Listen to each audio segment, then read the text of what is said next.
کیا بتاؤں آپ کو، اسی بامبے میں پانی کے جہاز سے حاجی جاتے تھے، ہم نے وہ منظر دیکھا ہے۔ اللہ کی قسم، وہ حاجی 40 دن جب ہوتا تھا، بقرہ عید کے بعد سے وہ جو منظر چلتا تھا بامبے کی گلیوں کے اندر، جو حاجی جب جاتے تھے اور ان کا استقبال کیا جاتا تھا، اور جب چھوڑنے جاتے تھے سارے خاندان کے لوگ جمع ہوتے تھے، جتنے کسٹم آفیسر، ہندو کسٹم آفیسر ہوتے تھے، وہ سارے ان تمام لوگوں کے پاس آ کے کہ تھوڑا سی کھانا ہم کو بھی دے دیجئے، آپ حج کے مبارک میں آ رہے ہیں ان کی خدمت کے لیے۔ اور جب حاجی کو لینے جاتے تھے، ہم نے اپنی آنکھوں سے دیکھا ہے، رشتہ داروں سے پہلے وہ کسٹم آفیسر بھاگ کے جاتے تھے ان حاجی کے سامنے اور فرمایا کہ صاحب آپ اس جگہ سے آ رہے ہیں کہ آپ کے نبی نے کہا ہے کہ اس انداز سے تمہارا گناہ صاف ہوتا ہے کہ اس طرح ابھی تم ماں کے پیٹ سے پیدا ہوئے ہو، ذرا ہمارے سر پہ ہاتھ رکھ دو۔ ہم نے ان آنکھوں سے دیکھا، اور جو بڑے بوڑھے موجود ہیں اگر بمبئی میں رہتے ہوں گے تو ان لوگوں نے یہ دیکھا ہوگا منظر، محمدی جہاز، اکبری جہاز، اس سے حاجی جاتے تھے، پورے ہندوستان سے حاجی یہاں بامبے آتا تھا اور یہاں سے حج کرنے جاتے تھے، رمضان سے سلسلہ شروع ہو جاتا تھا۔ وہ منظر تھا۔ ذرا آج آپ جا کر ایئرپورٹ پہ کھڑے رہیں اور جب حاجی آتا ہے ان کسٹم آفیسرز کی الفاظ سنیے، سب کی سختی سے چیکنگ کیجئے، یہ سب حاجی نہیں ہیں، سب چور ہیں، گولڈ اور دنیا کی ساری چیزیں لے کر آئے ہوں۔ اور پھر وہ جب چیکنگ کرتے ہیں تو حاجی کے پاس گولڈ بھی ملتا ہے، سب کچھ ملتا ہے۔ میں 2 مرتبہ حج بیت اللہ گیا، ایک مرتبہ حج کو گیا، دوسری مرتبہ حج بدر کو گیا، اور 2 مرتبہ عمرہ کو گیا۔ جب 2 مرتبہ حج کو گیا تو جب میں ایئرپورٹ پر آیا ہوں، آپ یقین مانیے کہ کلیکٹر راؤنڈ مارتا تھا، ہم 400 امیگریشن کے لیے ہم 400 آدمی کے پیچھے تھے، کلیکٹر آتا تھا اور فرماتا تھا کہ مولانا صاحب آپ بیگ لیجیے، ہم جائیے آپ۔ میں نے کہا نہیں حضرت، یہ صاحب لوگ کھڑے ہیں، اب سب لوگ ہم ان کے پیچھے، آپ جائیے، ہم کو ٹریننگ دی جاتی ہے، ہم شکل سے سچوں کو پہچانتے ہیں اور جھوٹوں کو پہچانتے ہیں۔ میں بیگ لے کے نکل گیا بغیر اس کے کوئی چیکنگ، ہم کو لکھ دیا۔ تو حج بدر کو جب گیا تو میرے ساتھ 6 لوگ روم میں تھے، ایک عرفان نام کا حاجی تھا۔ جب مجھے کلکٹر نے بولا کہ آپ جائیے، میں نے کہا صاحب میرے ساتھ 6 روم میں لوگ تھے میرے ساتھ، لے جائیے ان کو بھی چھوڑ دیا۔ جیسے ہی باہر نکلا ہے وہ حاجی عرفان نام کا حاجی کہتا ہے مولانا بہت بہت شکریہ، میں اتنا سونا لے کر آیا تھا۔ میں بولا مجھے اگر معلوم ہوتا تو میں تجھے وہیں پہلے کلکٹر کو بول کے بولتا کہ پہلے اس کو لے لو۔ کیا سونا یہاں نہیں ملتا؟ ملک ہندوستان میں سونا نہیں ملتا؟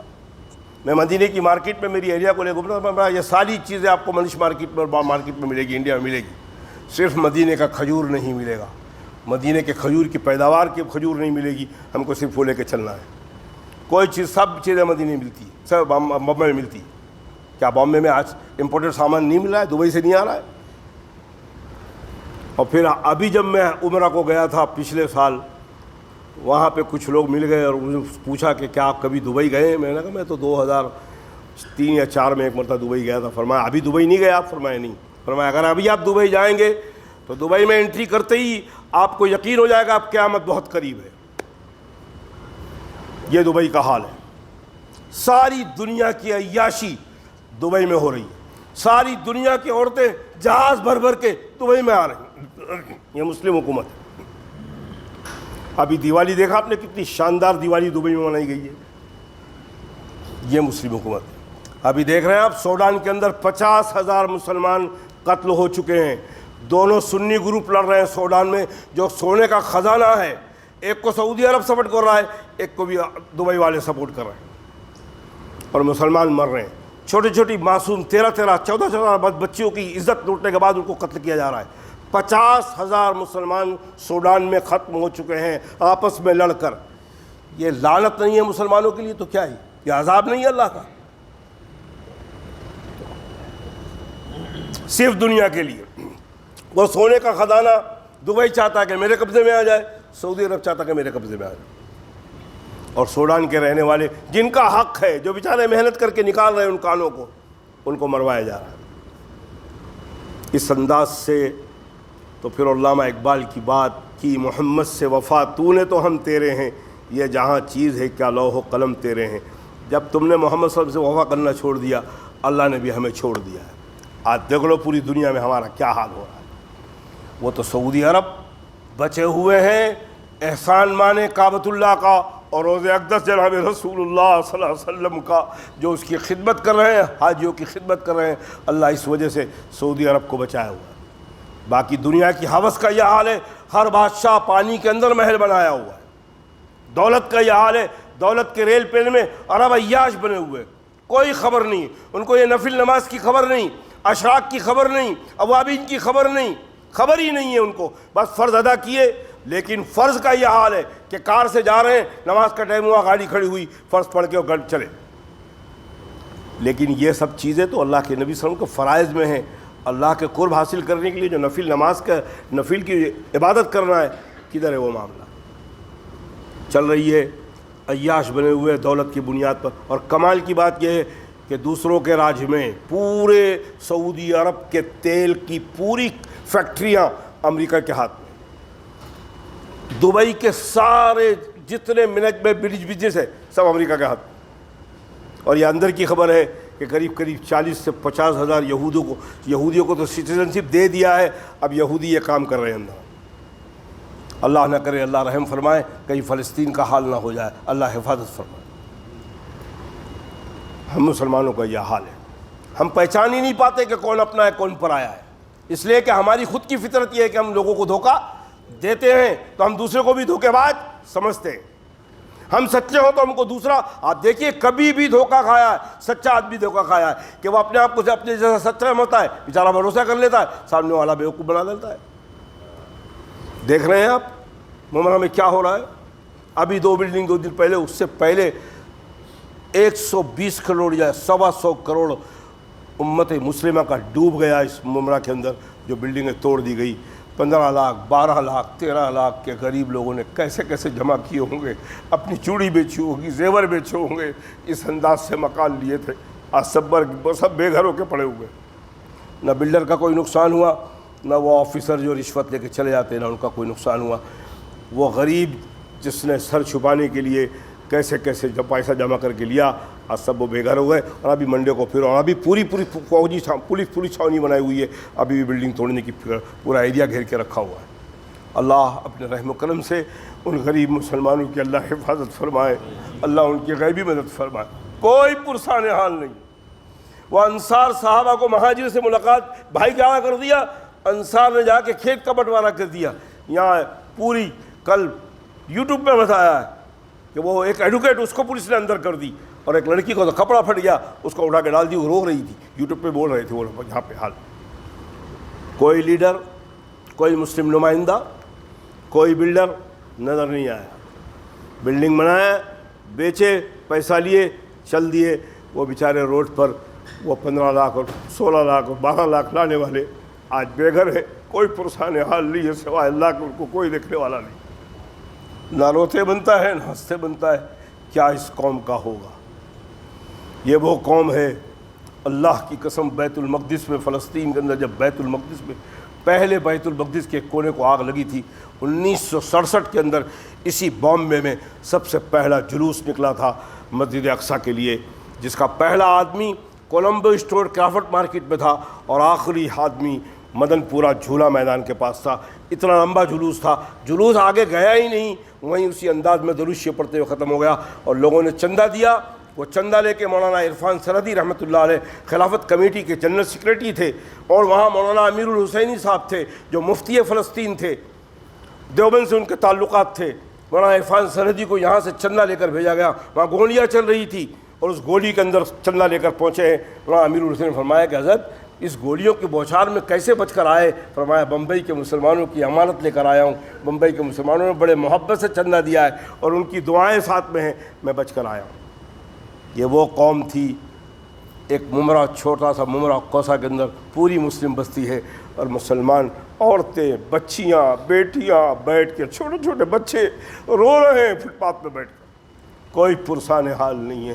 اللہ اس قوم پہ رحم فرمائے، اللہ اس قوم کو صحابہ جیسے عمل کی توفیق نصیب فرمائے، اور اس قوم کے اندر آپس میں محبت نصیب فرمائے۔ سب اپنے اپنے میں پڑے ہیں، شیلفیز خود غرض ہو چکا ہے ہر مسلمان، اپنے گھر کو بچانے کی فکر میں، لیکن یہ نہیں سوچتا کہ جب ان کا گھر، وہ بیچارہ رفیق کامدار آج وہ اندر ہے، اس نے وہاں پر جب ان کو بولا تھا کہ اگر آج ان کی مدد نہیں کرو گے، یہ پورا ایریا صاف کرنے کے بعد پھر تمہارے علاقوں کے اندر بھی گھسیں گے جو جی پی بلڈنگیں ہیں۔ اللہ ہم سب پہ رحم فرمائے۔ ہم دوسروں کا گھر ٹوٹتے ہوئے بڑا خوش ہوتے اور خاموش رہتے کہ ہمارا تو معاملہ نہیں ہے، اللہ نے ہم پر رحم فرمایا، اللہ نہ کرے کل ہماری بھی باری آ جائے، اللہ اس سے پہلے اس ملک میں امن و امان قائم فرما دے۔ ہم پوری غفلت میں پڑے ہوئے ہیں، ہم اپنے بھائی کی، اپنے پریشان حال بھائی کی فکر نہیں کر رہے۔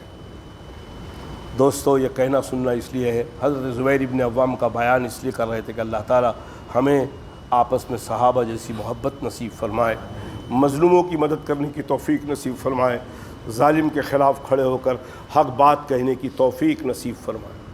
یہ بہت خطرناک دور ہے کہ اللہ ہم سب پہ رحم فرمائے۔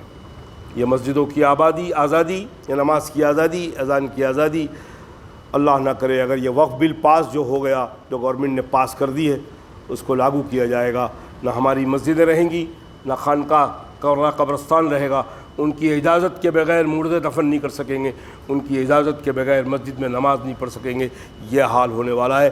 بل پاس ہو چکا ہے، مسلم پرسنل لاء بورڈ اس کے خلاف سپریم کورٹ گئی ہے، حالانکہ سپریم کورٹ بھی ساری طرح بکا ہوا ہے۔ سپریم کورٹ نے یہودی ایودھیا کا مسئلہ تو ہم نے دیکھ لیا، سپریم کورٹ نے فیصلہ کیا تھا کہ بابری مسجد کی جگہ کوئی مندر نہیں ہے، لیکن آستھا کی بنیاد پر ہم وہاں مندر بنا دے رہے ہیں، یہ سپریم کورٹ کا فیصلہ ہے۔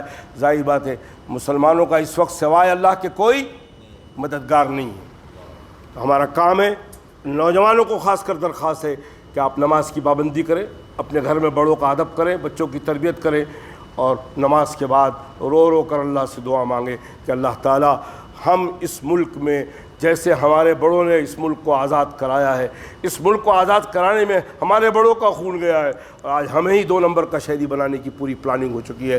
اے اللہ تو ہماری مدد فرما، اس ملک کے ہندوستان میں اللہ اسلام کا بول بالا فرما، مسلمانوں کا بول بالا فرما۔ دعا فرمائے کہ اللہ تعالیٰ کہنے والے نے کوئی غلط بات کہی ہو، کہنے والوں کو اللہ ہدایت نصیب فرما، سننے والوں کو اللہ اسے بچنے کی توفیق نصیب فرما۔ اے اللہ کہنے والے نے تیری بات کہی ہے، تیرے نبی کی بات کہی ہے، صحابہ کی بات کہی ہے، اللہ والوں کی بات کہی ہے، اے اللہ کہنے والوں کو بھی عمل کی توفیق نصیب فرما، سننے والوں کو بھی عمل کی توفیق نصیب فرما۔ اے اللہ ہمارے پاس سوائے یہ سننے اور کہنے کا کوئی عمل نہیں ہے، اے اللہ تو ہمیں سننے کے ساتھ عمل کی توفیق نصیب فرما۔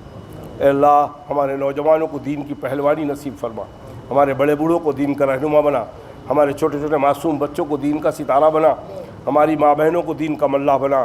اے اللہ ہمارے محلے کے اندر دین کی آبیاری پیدا فرما، نبی پاک صلی اللہ علیہ وسلم کی سنتوں کو زندہ فرما۔